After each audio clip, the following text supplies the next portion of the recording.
towards the end of the Nicomachean Ethics, Aristotle is talking about conduct and how it is influenced by the environment, and how we as a society and also we as parents, let's say, can influence the behavior of our children. And he has this idea that there is a sort of hierarchy of virtue, or at least a hierarchy of the kind of virtue that one cannot develop. And he says that in the noble natures, in the natures that are, let's say, the people who are sort of noble by nature, we can actually develop them and cultivate the virtues by means of ethical reflection and ethical discourses. So he thinks that there are some people that we can improve by engaging in moral debates with them and by engaging in practical philosophy with them. So he thinks noble people can improve by ethical philosophy, but he thinks that the majority of people cannot. I would have to, from experience, agree with that. There are some people who you can understand on a personal level and you can recognize that they have space for being able to openly discuss certain subjects and learn, and you can learn from them at the same time. But I would say that from my experience watching, for instance, the old phenomenon of internet blood sports, if you're aware of that, is when back in 2016, 2017... I have a sense that I'm happy right now that I don't know, but I will be completely unhappy when you tell me what they are. Prepare to become slightly more miserable than you were before. Internet blood sports is the kind of thing that Carl used to engage in back in the day, where you would just argue with a leftist online, have a debate with them, which really entailed just a screaming match where you would say your opinion, they would say your opinion, and then you would proceed to ad hominem one another for about 2 hours beyond that. So that's, as far as I can tell, where the majority of the debate space takes place within most people. I must say I have participated.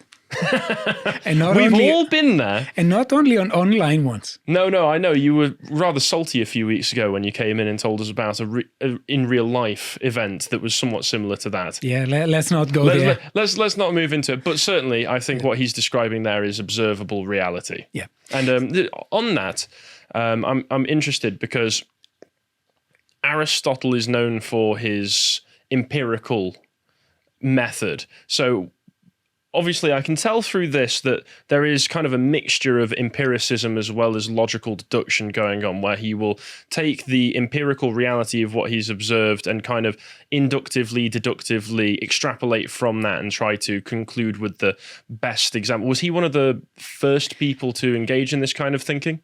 I don't think so. And empiricism and rationalism are terms that are a bit more modern, and they have to do with how we account for knowledge. They are epistemic positions. So Aristotle does think that there are faculties in the mind that are non-sensory. In that respect, he agrees with Plato, and that's the basic rationalist position. But this does not mean that observation is beyond the point. So he tries to marry both. But that's not necessarily marrying empiricism and rationalism. That's trying to marry both reflection by reason, which involves, you could say, intuition and rational deduction on the one hand, and observation. He's not one of those people who would say if a theory conflicts with the facts, so worse for the facts. He thinks that basically they have to merge together.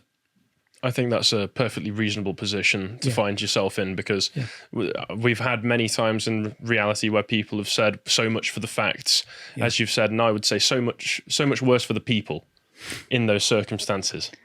So he thinks that not everyone can be persuaded by ethical means or by the means of ethical reflection.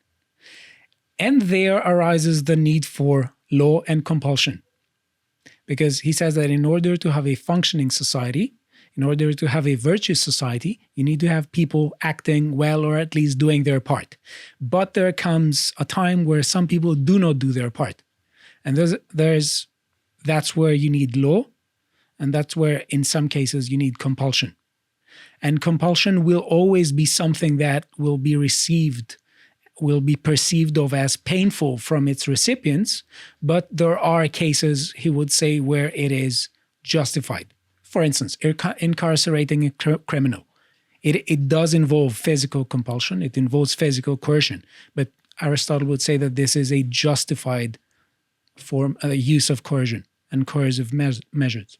Yes, I think it's only crazy radicals who would disagree with something like that. So there's a further question as to how it is that we can cultivate people to become good. And part of it, he thinks, is by education and by also, we could say, acculturation in a society whose norms help people to become good. So he thinks that the job of the legislator is of immense importance, especially when the role of the drafter of constitution.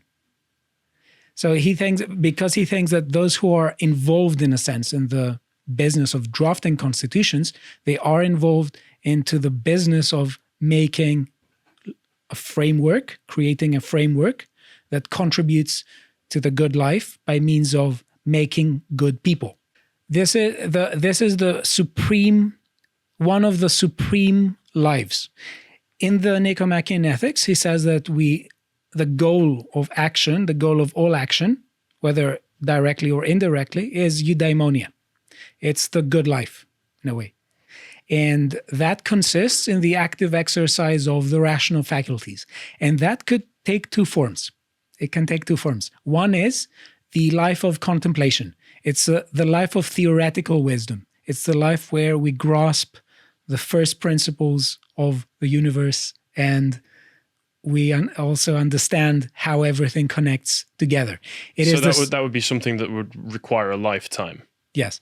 And it seems to be the kind of life that Aristotle was trying to live, or he thought himself that he was living that. Given that he positions that as being the ultimate life to attain to if you are in the position where you're able to do so, I would imagine that that's the life that he was trying to live, because we can occasionally, we put these things that we pursue as being the best things and as being the best thing that you can do with a life, as being the best thing that anybody could do with their life, because it's something that we do ourselves. Yeah. But I don't think that I think there may be a more, let's say, charitable way of interpreting that. It's not necessarily as a personal bias, but there was a very widespread belief in the idea that reason is the divine part of human nature, and that the more we exercise reason, the more divine we become. And just to be clear as well, when we're talking about reason in this sense, are we discussing it in the way that we would use it currently, where the idea of the whole rationalism, for instance, the ideas criticized by, what's his name? The guy Carl really loves, Oakeshott. Yeah. In Rationalism in Politics, the idea that you can kind of divine up the entire system of how human life should work purely through imagining thought scenarios and then deducing from them. Are we discussing it in that kind of sense? Because that kind of sense could be easily criticized, or are we discussing it in a more ancient form, which I'm less familiar with? I think that there are significant continuities. But the issue with the kind of rationalist that Oakeshott is talking and Aristotle is the following. Aristotle does think that we have a sort of animal nature. And also modern rationalists, Leibniz, for instance, says that 3/4 of us are sensory. We're, in a sense, sensory beings. They accept this. The kind of rationalist that Oakeshott is talking about is the rationalist who thinks that we can sort of reform humanity to such an extent that our sensory nature isn't so powerful, and that it can be radically reformed. So if you see throughout the text, Aristotle does say that this is how human nature is, and he doesn't try to put forward a utopian scheme where he says that we should reform human nature. He says that's human nature. This is how humans are. And we need to basically draft constitutions accordingly to human nature. He doesn't have this utopian aspiration that the rationalists that Oakeshott has in mind frequently have. But epistemically, you could say that there is a common core. There is a belief in the idea that we have a non-sensory faculty of mind, a non-sensory intellectual power by which we cognize things. The question is, to what extent do we think that the world is revealed to us by such a faculty?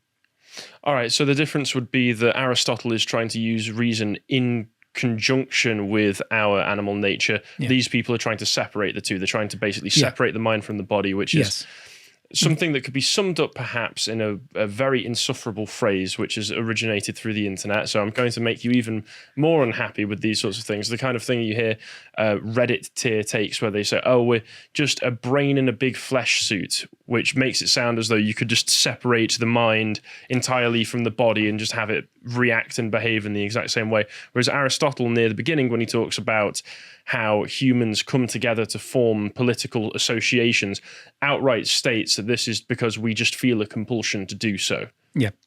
And even later on in the part that I'm at, let me see here.